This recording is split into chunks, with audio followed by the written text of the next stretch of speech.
सांगलीच्या श्री गणपती पंचायतन संस्थांच्या चोर गणपतीची पहाटे प्रतिष्ठापना झालेली आहे। चोर पावलांनी येणारा गणपती म्हणून हा गणपती या भागामध्ये प्रसिद्ध आहे। आढावा घेतलेला आमचे प्रतिनिधी कुलदीप माने यांनी। सांगली गणपती पंचायत संस्थांच्या ऐतिहासिक असलेल्या चोर गणपतीची पहाटे स्थापना झालेली आहे। आपण सध्या गणपती मंदिरातील मुख्य गाभाऱ्यामध्ये आहोत आणि जर आपण चित्र पाहिलं जर जे मंदिरातील मुख्य गणरायाची मूर्ती आहे, या गणरायाच्या मुख्य मूर्तीच्या डाव्या आणि उजव्या बाजूला या चोर गणपतीची प्रतिष्ठापना झालेली आहे। ऐतिहासिक अशी ही मागील 150 वर्षापासूनची या चोर गणपतीची परंपरा आहे।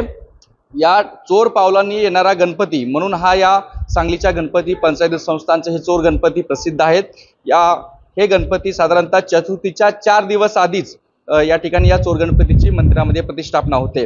या गणरायाच्या उत्सवाला सांगली गणपती पंचायत संस्थांमध्ये आजपासूनच खऱ्या अर्थानं सुरुवात झाली आणि त्यामध्ये चोर गणपतीची प्रतिष्ठापना आपल्याला झालेली दिसून येते आहे।